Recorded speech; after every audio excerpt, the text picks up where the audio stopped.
them, like home, one of our own, used to be one of our own, still is, in heart especially, Sue Lynn McGuire. Now, Sue Lynn is the Technical Services Librarian and Archivist at Carson Newman College in Jefferson City, Tennessee. Prior to that, Sue Lynn was the Manuscripts Librarian for 5 years here at the Kentucky Building.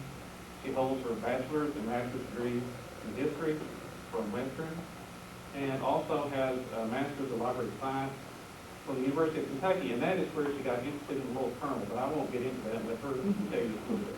Sue Lynn? And then when I moved away, I got a letter from one of the staff saying, you wouldn't consider doing that long distance, would you? And I said, well, really, I'd still love to do it. So we, through the result of a lot of phone calls and a lot of letters back and forth, we hope you'll be pleased as you're looking at the exhibit with the results of our labors. And now to discuss the Little Colonel and her fans. One of Annie Fellows Johnson's characters identified Kentucky as her promised land. Kentucky proudly claims the author of the Little Colonel books as one of her own.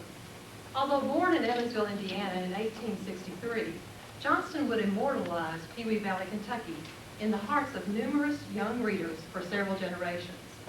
Johnston credited her mother with instilling in her a love for books.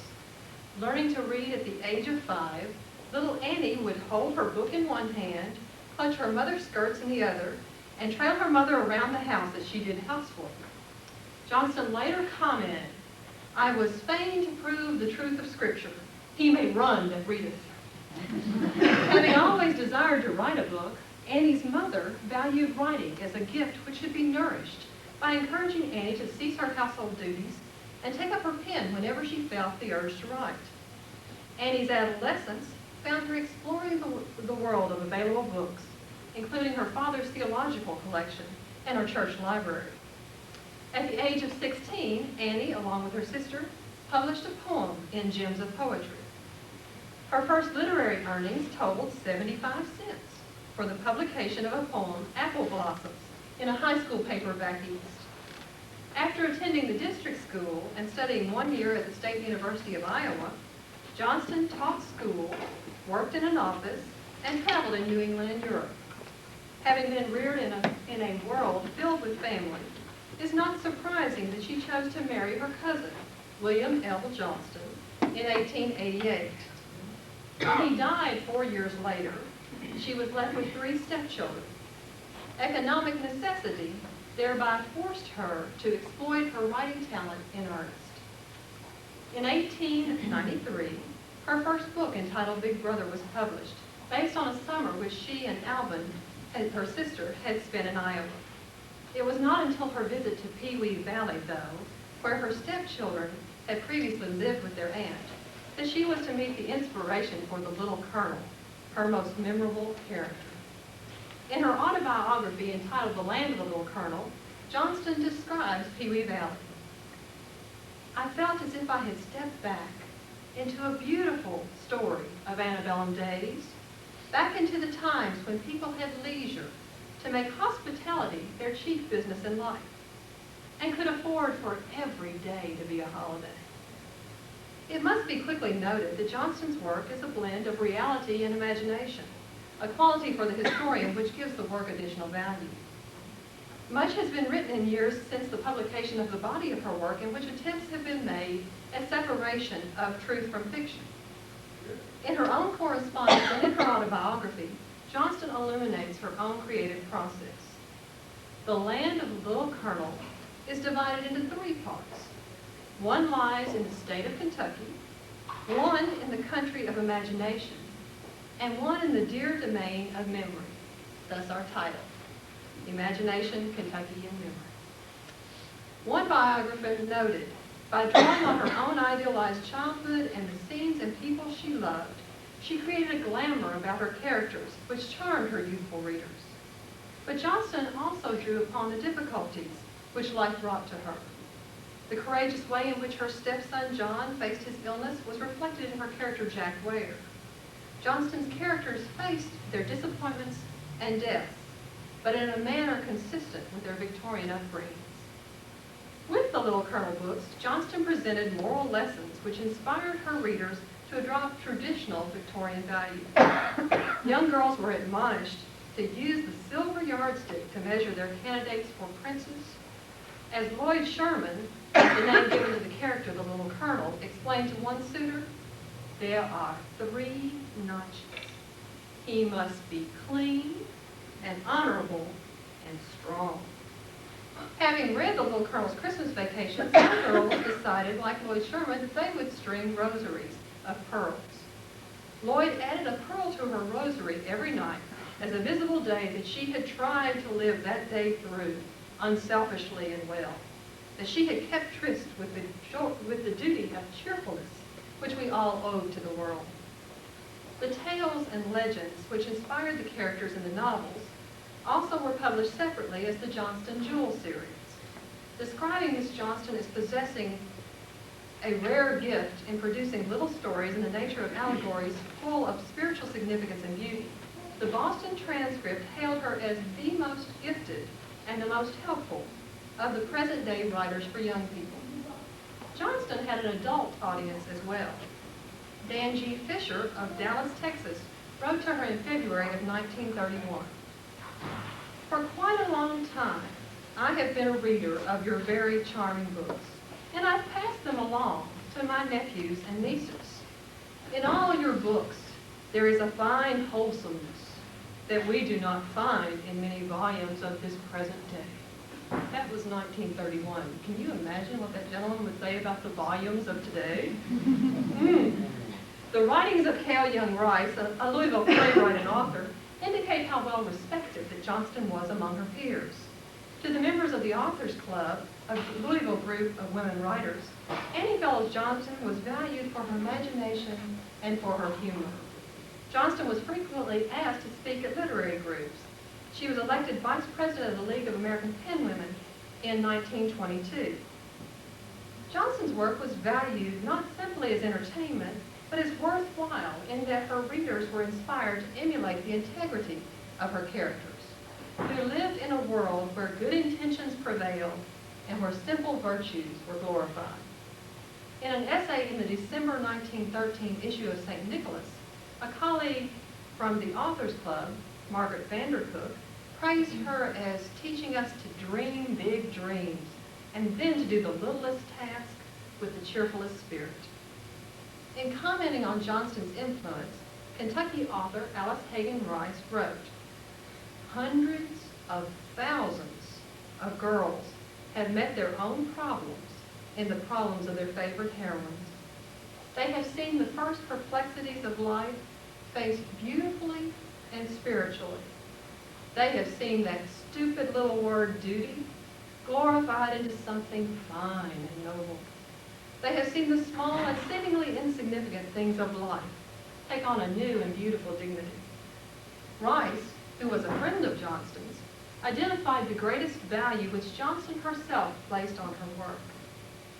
In response to the criticism of her novels as having too much heart interest, and by the way, for those of you all who have not read the Little Colonel books, I believe possibly at some point in the books there may be one clasped hand. You know, we may hold hands once in these books, but in both Boston and Pittsburgh, libraries removed the books from their shelves as having too much heart interest. In defense of her work, Johnston told a gathering at the annual meeting of the American Library Association in Louisville, "For over 20 years, I have been receiving letters from the girls of America, and because of these intimate, self-revealing little confessions, I have tried to put into my books a certain point of view, and that is a normal outlook on schoolgirl love affairs. I contend that a girl's book of fiction should help her to meet the problems that she is encountering right now in her school days. And my letters show me that the question of Prince Charming is one of the most difficult that she has." And the girls of today might agree with that. Johnston explained further that awkward boys with apples are hardly recognizable to girls having only adult fiction and fairy tales at their disposal. The popularity of the Little Colonel was evident in the number of little Colonel clubs which were formed across the United States and the thousands of letters which the boys and girls wrote to her. Tusitali rings, symbolic of the road of the loving heart, were worn by girls whose letters were written in pencil as they were too young to be allowed to use ink, and by college girls. Having been inspired to do good works, some children wrote to Johnston that they had given the play of the Princess Winsome to benefit charities. In 1909, Elsie Page and Company marketed the Little Colonel Good Times book, in which girls could record their own pleasant happenings, just as Mary Ware had done in 3 volumes of the Little Colonel series. From keeping her journal, Mary learned that despite the bleakness of the present, good times would always return. In 1910, children could play with paper dolls, which had photographed faces of the main characters and bodies and clothing which Mary Johnston's Annie's stepdaughter had drawn. Johnston and the Little Colonel would remain popular for several decades.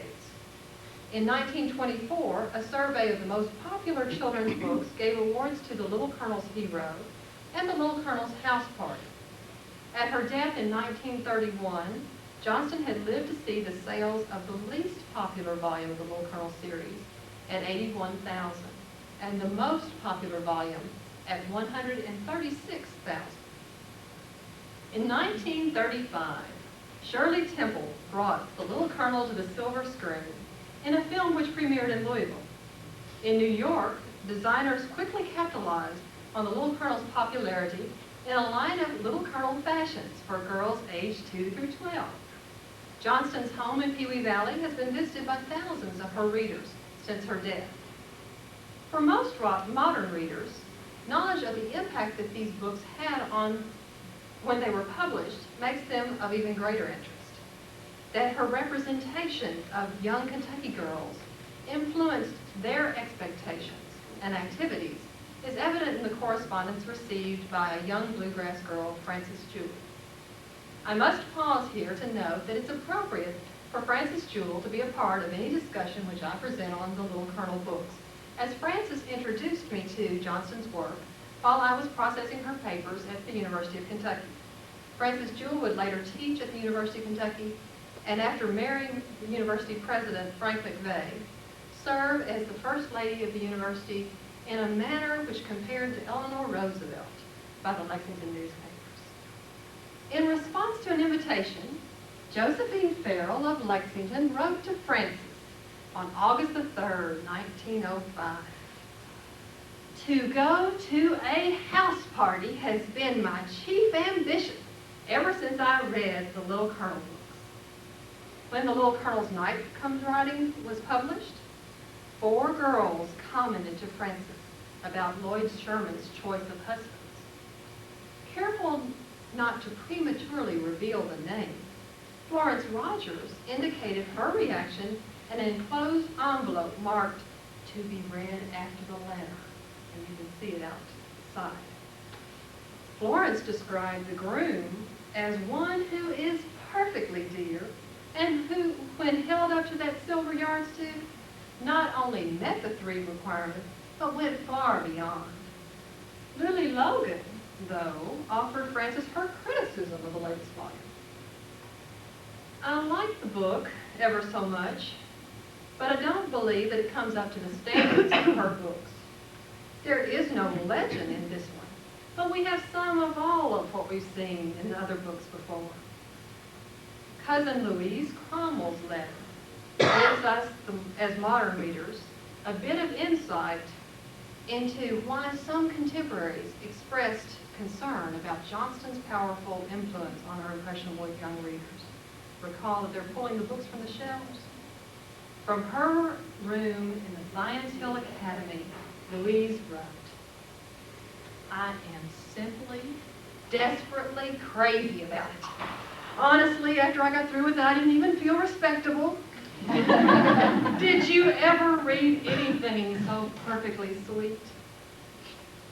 Undoubtedly, Johnston's books have influenced her audience.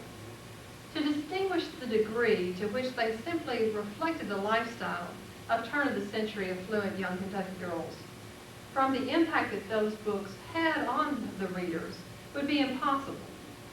Frances Jewell's correspondence from her boarding school and college days verifies the accuracy of Johnston's description.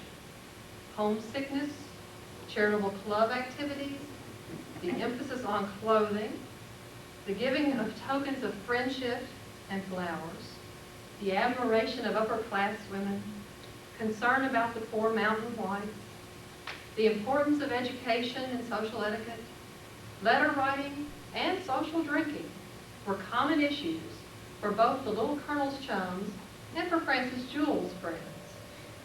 The question of how much the actions of Frances' friends were influenced by the Little Colonel books cannot be answered, though, with the evidence that we have available to us. Other sources also confirm the historical reality of the world similar to the land of the Little Colonel. The taking of daily walks on which the young ladies were not allowed to acknowledge the presence of any male passers-by was common both at the Potter College for Young Ladies in Bowling Green and the Lebanon College for Young Ladies in Lebanon, Tennessee. Students attending at the Lebanon College for Young Ladies had to receive letters from the male students of Cumberland University, which was also located in Lebanon, at their home addresses.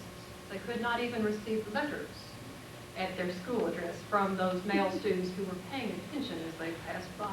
By the way, they did make these walks right by the campus of Cumberland University every day. And I've since been told by a few people that the gentlemen learned what the outfit was that the girls were going to wear that day, and sometimes would dress appropriately and sneak into the lines and march along with them until they got to school, and then slide out quickly. So if you've ever seen men dressed as ladies in that generation, it might have been because that was their only way of getting a chance at talking to the girls. Even the incident of the attempted elopement, and its resulting publicity in the Little Colonel boarding school, which left Lloyd and her friends feeling disgraced, has a far more dramatic Bowling Green counterpart. In 1901, newspapers in Bowling Green, Cincinnati, St. Louis, and Louisville carried wildly exaggerated accounts of an attempt by 5 Bowling Green young men to take 5 Potter College ladies out of their dormitory via a ladder between midnight and 1 a.m. and escort them to a duck supper. And boy, if you had the time, it's a wonderful story. I can tell you all about the college president and his gun, and it's a wonderful tale. Publicity of this kind was damaging both to the school's reputation and to that of the young ladies involved, as was evident in the Cincinnati newspaper's accounts and the comments it made. The whole affair has been kept a profound secret, and every effort has been made to suppress it. The reader is reminded as well of a comment frequently cited in reference to Mary Todd Lincoln's disdain for bad publicity. If a young lady's name should appear in a newspaper on any occasion other than her marriage or her death, it was her father's responsibility to promptly shoot the newspaper editor. Thus, Johnston's description of the despair that the Little Colonel and her friends felt was consistent with contemporary sources. Johnston's books, therefore, can be trusted by the modern reader as providing insight into one aspect of turn-of-the-century America. In reflecting on the popularity of Johnston's Little Colonel books, a writer from the Louisville Courier-Journal commented in 1969 that the books had been received with a kind of religious fervor. Certainly Johnston found her audience could be demanding at times. Many readers sought details not outlined in the Little Colonel series. When Johnston chose to skip a small period in her depiction of the Little Colonel's adolescence, the tremendous number of inquiries that she received prompted her to write Mary Ware, the Little Colonel's Chum. She simply found it much easier to write a novel than to try to respond to hundreds of letters by girls all across the United States and in some foreign countries. Although Annie Fellows Johnston aspired early in life to write adult fiction, she concluded that the loyalty of her audience could not be found elsewhere. In 1929, she wrote that the personal rewards of her work had led her to no longer regret not having achieved a grown-up novel. Of her task and her responsibility, she wrote, No page that I have ever written was begun without a prayer that it might be taken, blessed, and used. Perhaps the most delightful aspect of my research on the Little Colonel books has been the numerous friendships that I have formed with contemporary Little Colonel fans. A Little Colonel fan cannot be identified by age, yet she's not difficult to spot whenever the topic enters your conversation. She is the person whose eyes begin to twinkle. Years have not dimmed the personalities made real by Annie Fellows Johnson's novels. Although the vast majority of Little Colonel fans are female, some boys and fathers also join the ranks of the Little Colonel fans. Whatever problems a modern reader might find with Johnson's portrayals of blacks and women, the charm of the main character, Lloyd Sherman, is undeniable. We invite you to step back into the land of the Little Colonel. Thank you.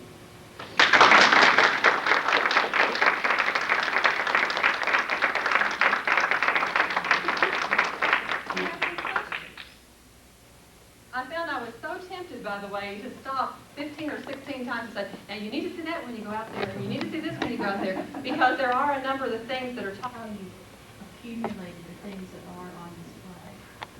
Because I know some are in the collection and some are not. Well, a number, we're fortunate here at Western in that we had a number of the core items that we needed.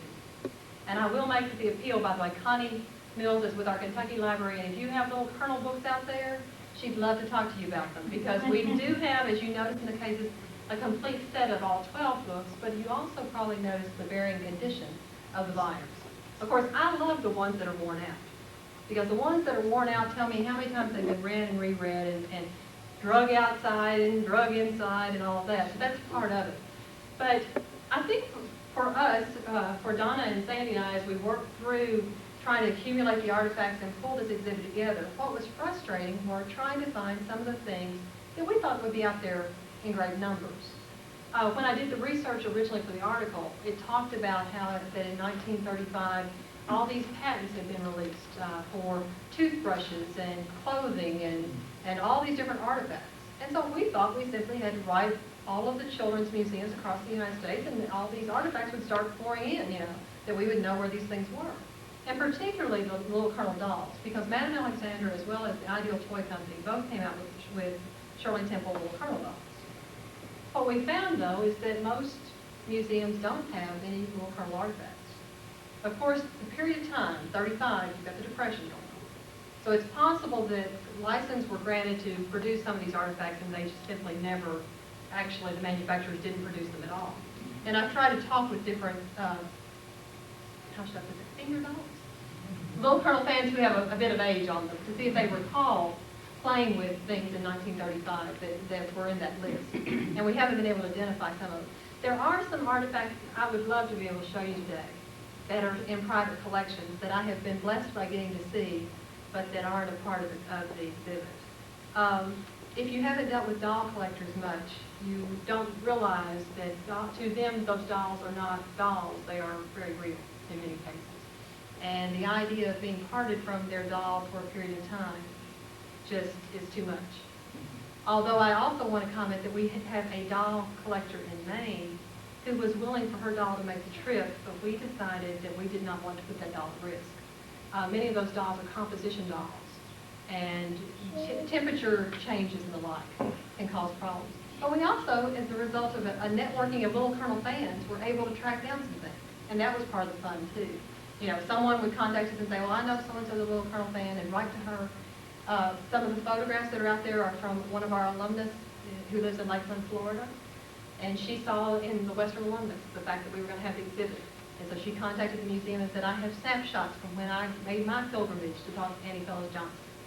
And so you're welcome to use those.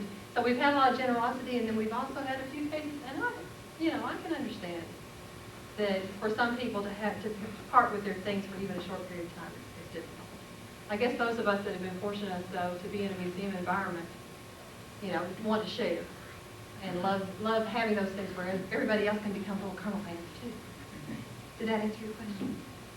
Are there any other questions? There has to be a story behind Lloyd. Well, That's a good question, Jonathan. In looking back on it, of course, at that period of time, men's names were popular for young ladies. Wasn't she named after her grandfather?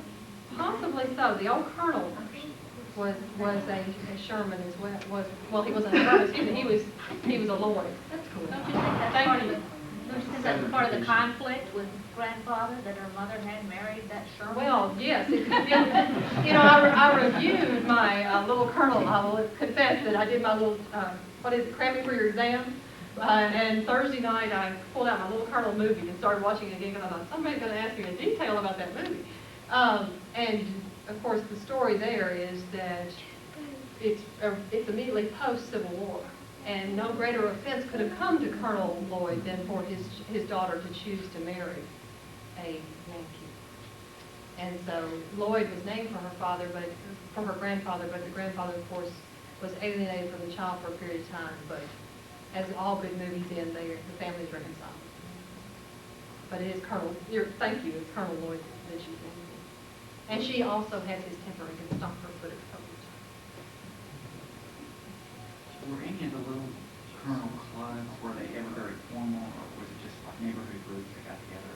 The impression that I've gotten from most of them is that a group of little neighborhood children would get together. One letter has got the little insignia where they had decided what their official club stationery would be like. Another little club wrote with details of their club members and asked Annie Fellows Johnson to write a story about those particular children. And I loved it because they explained, now we're thinking that the romantic pairings here should be this child with this child, this child with this child, but please be careful what you say about Donald because he's a Christian Scientist and we don't want him offended. So children are very accurate, and I don't know exactly the term that I want, but if you'll look at the Fox film information when they were putting together the scrapbook to try and prepare for the movie Little Colonel, one of the comments that was made by the manager of the Little Colonel Incorporated was that she was concerned that the movie would not live up to the expectations of all the children who had read Little Colonel books. And so they had gone through attics looking for snapshots that they could then copy and incorporate to send to Fox Films and try to make it as accurate as possible. But we all know that when you read, one of the beauties of reading a book is that you make your own pictures. And so there were a lot of children and I've had a lot of people tell me to this day that movie just doesn't do justice and that they're really kind of disappointed that for many people, all they know is, Shirley Temple dancing up and down the stairs, learning how to tap dance, because that to them is not at all the depth that the Little Colonel books have. Why don't you tell a little bit about the Little Colonel Good Times book and how you found Clara Lou? Oh, well, after I had written the original article, one of the fun things about this project is it's a project that will never end. I have figured that out since then, because I started doing the research back in 1988 and published an article based on it. About the time the article was being published, we got contacted by a Lexington book dealer, and thank goodness he didn't contact the University of Kentucky, ladies. I shouldn't tell this on Mr. Courtney, but we have two representatives of Special Collections UK.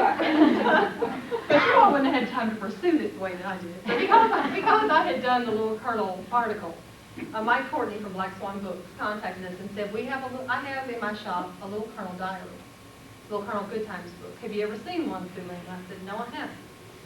And he said, well, I found it in Pennsylvania. And so I said, well, and I went over and begged Riley to let us have it on approval and see if we couldn't consider purchasing it. And I pitched it as a rare book. I pitched it as a child's diary. I thought of every possible angle. And fortunately, he said, let's get it. And so we brought it in. And then we started doing research on who the child was who kept the diary. And come to find out, what we knew about her was that she had gone to Atherton High School in Louisville and should have graduated on a certain year. So fortunately, through the Kentucky Council on Archives, your archivists in different parts of the state, and so I contacted one and asked if she could try to track this down. That all we basically knew was the child's name, and that we think she would have graduated from Atherton. Well, she found the annual in which Clara Louise Robertson stated that she hoped to go to Stetson University in Florida. We then wrote Stetson. Stetson called us on my birthday, which I thought was a wonderful birthday gift, and told us that not only did they know that Clara Lou had come to Stetson, but she had also graduated and was a very active alumni and was always available, and they could get us in touch with her. So with great fear and trepidation, I wrote a letter to a little lady in her 80s to tell her that her childhood diary was at Western Kentucky University in Bowling Green, Kentucky, and how delighted we were that it was here, you know, because if you know much about copyright laws, she wrote it, she has copyright on it. Physical possession of that diary did not make that diary Western's. If we wanted to quote from it, we certainly needed her permission in order to be able to utilize it fully. So I wrote a letter, started at like 2 o'clock in the morning. When, you know how you get on something and you can't stop?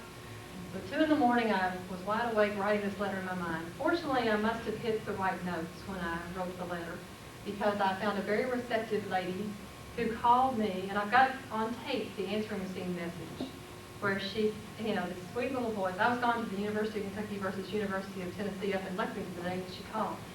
And I hear this is Clara Louise Robertson Keach Yancey in Durham, North Carolina. And I have just received your letter.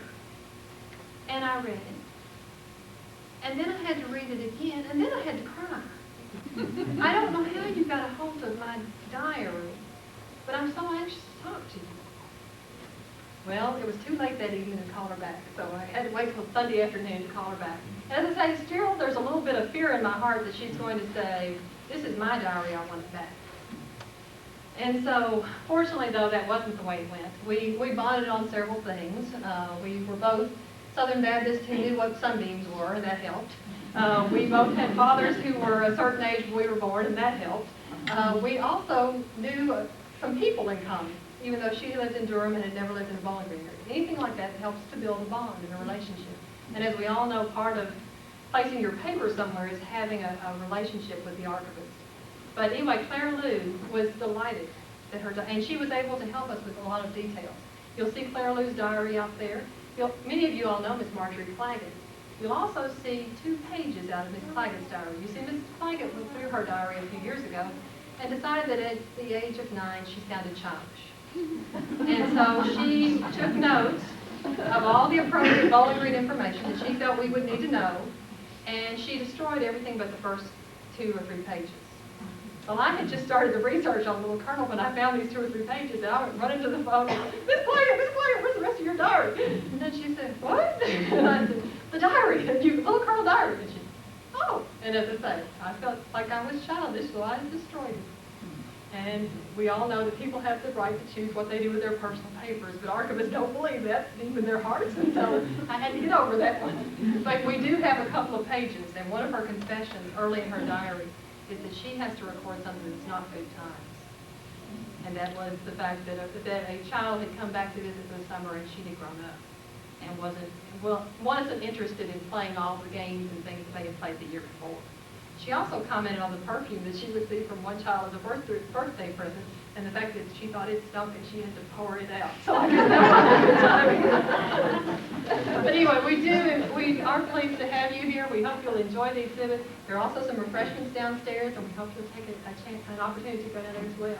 Thank you for your time, and I'll be floating around. If there are questions you'd like to ask me later, that we'd be glad to answer if we can.